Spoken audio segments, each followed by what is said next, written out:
आप सभी लोगों का मेरे YouTube चैनल पर बहुत बहुत स्वागत है।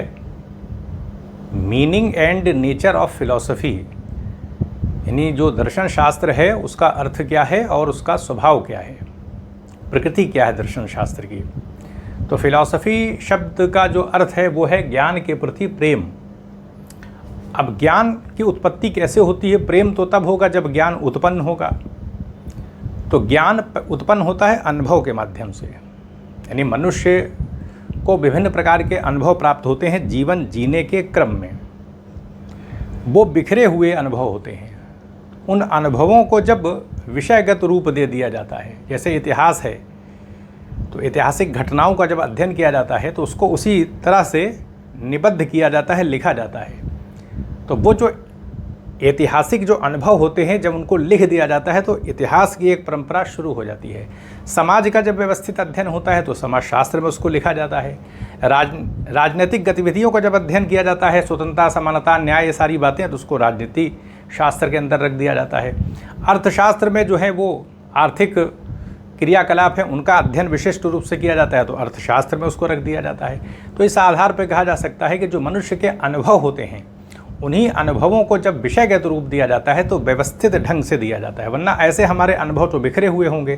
तो इसलिए जब हम ज्ञान के प्रति प्रेम की बात करेंगे दर्शन शास्त्र में, क्योंकि हमको दर्शन शास्त्र के अंतर्गत लेना है, तो दर्शन शास्त्र जो है वो सामान्य रूप से अगर हम देखें तो ज्ञान के प्रति प्रेम का मतलब है कि जहाँ प्रेम होता है तो जिस भी विषय के अंतर्गत मतलब दार्शनिक काम करते हैं, जैसे समाजशास्त्री जो होते हैं उनका सैद्धांतिक पक्ष होता है समाज के अध्ययन के बारे में। लेकिन जब दर्शन शास्त्र के जो विद्वान होते हैं जब वो समाज का अध्ययन करते हैं तो उसको दार्शनिक गतिविधि के अंतर्गत उसको जांचने परखने का कार्य करते हैं। वो प्रश्न पूछते हैं, तरह तरह के प्रश्न पूछे जाते हैं, मूल्यपरक प्रश्न होते हैं, क्योंकि मूल्यों का अध्ययन होता है। क्यों, कैसे, किस आधार पर, इस तरह के प्रश्न पूछे जाते हैं। समाज के अंदर जितनी भी गतिविधियां होती है, राजनीति शास्त्र में जितनी गतिविधियां होती है, उसमें तरह तरह के प्रश्न पूछ करके सत्य का अन्वेषण किया जाता है। क्योंकि दर्शन शास्त्र में ज्ञान के प्रति प्रेम का मतलब ही है कि ज्ञान यथार्थ होना चाहिए। अगर ज्ञान यथार्थ नहीं होगा, यथार्थ का मतलब है कि सत्य पर आधारित नहीं होगा, तो फिर ज्ञान को ज्ञान की कोटि में भी नहीं रखा जा सकता। ऐसा ज्ञान जो सत्य नहीं है तो उसको हम ज्ञान कैसे कह सकते हैं? ज्ञान तो सत्य के धरातल पर ही रहता है, क्योंकि वो मनुष्य के लिए उपयोगी होगा। और ऐसा ज्ञान जो मनुष्य के लिए हानिकारक है उसको हम ज्ञान की कोटि में कैसे रख सकते हैं? तो इस आधार पर ज्ञान का मतलब ही है कि वो समाज के लिए और मनुष्य के लिए उपयोगी होता है, यथार्थता पर आधारित होता है। क्योंकि जो चीज़, अगर आकाश नीला है तो हम अगर उसको पीला कह देंगे तो वो यथार्थ ज्ञान नहीं है, ज्ञान ही की कोटि से बाहर हो जाएगा। ज्ञान का मतलब है यथार्थता। अगर मेज़ के ऊपर पुस्तक रखी है और हमने कह दिया कि पुस्तक मेज़ के ऊपर है वो वैसे ही रखी हुई, तो यथार्थ ज्ञान है ये। लेकिन अगर मेज़ पर पुस्तक नहीं है, हमने कह दिया कि मेज़ पर पुस्तक रखी है लेकिन वहाँ रखी नहीं है, तो फिर ये ज्ञान सत्य नहीं होगा, असत्य की कोटि में आ जाएगा। तो इस आधार पर सत्य का अन्वेषण करना मतलब सत्य का पता लगाना जो है, यही है ज्ञान के प्रति प्रेम, यानी सच्चाई से अवगत हो जाना। और ये दर्शन शास्त्र का मूलभूत बिंदु हम कह सकते हैं, प्रस्थान, यानी कह सकते हैं मुख्य केंद्र यही है कि सच्चाई का पता लगाना, सत्य का अन्वेषण करना, यही दर्शन शास्त्र का मुख्य ध्येय होता है। अब इसके लिए दर्शन शास्त्र में भी बहुत सारी शाखाएं हो जाएंगी। जैसे अस्तित्व का प्रश्न है तो तत्व मीमांसा में चला जाएगा। तत्व का मतलब है कि इस पूरे ब्रह्मांड का मूल स्रोत कहाँ हम देखते हैं, किसको माने हम, ईश्वर को माने, किस सत्ता को मान लें। ज्ञान की उत्पत्ति कैसे होती है, यथार्थ ज्ञान, यानी जैसी चीज़ है वैसा ही ज्ञान, जैसी बाहर वस्तु स्थिति, पहाड़ अगर हम देख रहे हैं तो उसके बारे में जो भी हमारा कथन होगा उस पर्वत के बारे में, वो यथार्थ ज्ञान होगा, क्योंकि हम इंद्रियों के माध्यम से देख रहे हैं। तो ज्ञान के अंदर दोष कैसे पैदा हो जाता है, किस आधार पर होता है, यथार्थ ज्ञान किस आधार पर प्राप्त किया जाता है, कौन कौन से साधन होते हैं उस ज्ञान की प्राप्ति में, ये सारी चीज़ें आपको न्याय दर्शन में, भारत में और जो भी पाश्चात्य दार्शनिक हैं वहाँ उनके अंतर्गत आपको ये चीज़ दिखाई पड़ेगी। मूल प्रश्न क्या है, मूल आधार क्या है? सत्य का पता लगाना। क्योंकि अगर सत्य को नहीं प्राप्त किया गया तो फिर सत्य ही तो उपयोगी होगा, मनुष्य के लिए भी उपयोगी होगा, समाज के लिए भी उपयोगी होगा। अब भौतिक विज्ञान के अंतर्गत जो भी सिद्धांत बनाए गए हैं वो उपयोगी ही तो हैं, उनके आधार पर बहुत सारी तकनीक का विकास किया गया है।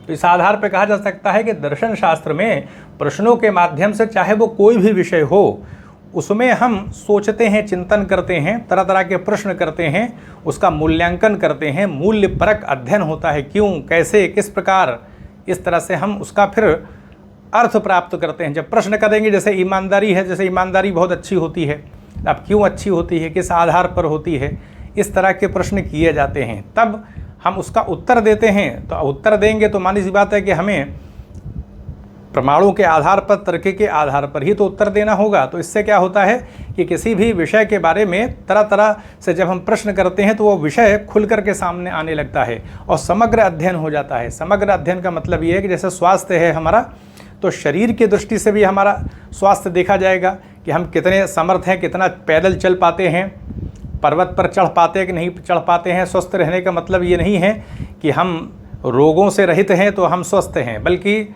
स्वास्थ्य के अंतर्गत हमारी कार्य क्षमता भी देखी जाती है। हम किस प्रकार से किन परिस्थितियों में कार्य कर सकते हैं, ये सारी बातें उसमें देखी जाएंगी, परिवार की दृष्टि से, समाज की दृष्टि से। यानी स्वास्थ्य को सिर्फ रोग की दृष्टि से नहीं देखा जाता है, बल्कि अलग अलग संदर्भों में स्वास्थ्य को जांचा परखा जाता है।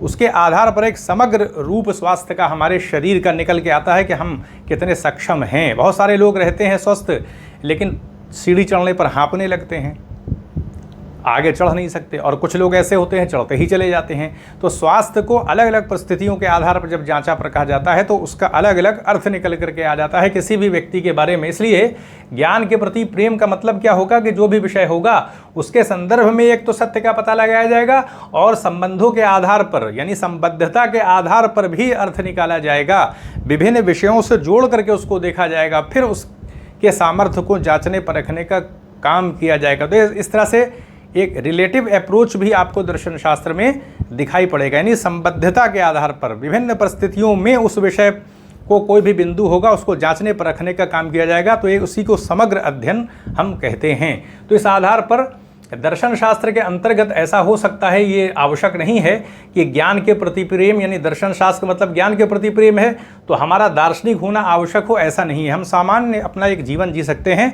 चिंतन मनन की, देखने परखने की, हमारी अपनी मूल्यांकन करने की शक्ति का मामला है कि हम कितना चिंतन कर ले जाते हैं। बहुत सारे ऐसे लोग हैं जो दार्शनिक नहीं, उस पृष्ठभूमि के नहीं, लेकिन बड़ा गहरा अध्ययन रहता है किसी चीज़ का, क्योंकि वो प्रश्न करते हैं, उनके स्वभाव में ही प्रश्न करना होता है। किसी भी चीज़ पर आंख बंद करके विश्वास नहीं करते हैं, बल्कि तब तक सत्य का अन्वेषण करते हैं, उस विषय के बारे में इतनी गहराई में अध्ययन करते हैं कि उसका सारा स्वरूप निकल करके बाहर आ जाता है, और जो उससे संबद्ध और जुड़े हुए विषय होते हैं उससे भी उसको जोड़ करके उस विषय को देखते हैं, तब वो एक समग्र रूप जो है इस विषय का सामने आ जाता है। इस प्रकार की प्रवृत्ति आपको दर्शन शास्त्र में, यानी जो भी दार्शनिक प्रवृत्ति के लोग हैं, दिखाई पड़ती है। ज़रूरी नहीं है कि किसी इंसान का दार्शनिक होना ही आवश्यक है या संस्थागत रूप में विश्वविद्यालय में दर्शन शास्त्र विषय के रूप में हो तभी ऐसा हो पाएगा, ऐसा नहीं है। सत्य का अन्वेषण तो कोई भी कर सकता है अनुभव के आधार पर। इस आधार पर अगर देखा जाए तो मनुष्य का जो भी अनुभव होता है वो जीवन से जुड़ा होता है। उसी अनुभव को अलग अलग विषयों में रूप दे दिया जाता है, निबद्ध कर दिया जाता है। जैसे समाजशास्त्र है तो समाज के संबंध में जो भी अनुभव है वो समाजशास्त्र में लिख दिया जाता है।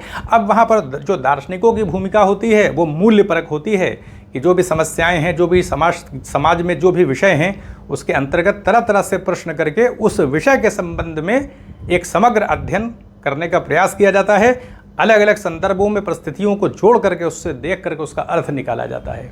क्योंकि एक तो ये होता कि हमारा एक व्यक्तिगत चरित्र रहता है और एक परिस्थितियों के आधार पर हमको जांचा परखा जाता है, समाज की दृष्टि से हमको देखा जाता है कि हमारा क्या योगदान है। तो इस आधार पर फिर हमारा एक समग्र मूल्यांकन निकल के सामने आता है। इस प्रकार का अप्रोच जो है वो दर्शन शास्त्र में दिखाई पड़ता है। तो यह दर्शन शास्त्र का एक सामान्य है कि ज्ञान के प्रति प्रेम का मतलब है कि सत्य का अन्वेषण करना, क्योंकि सत्य ही हमारे जीवन के लिए उपयोगी होता है।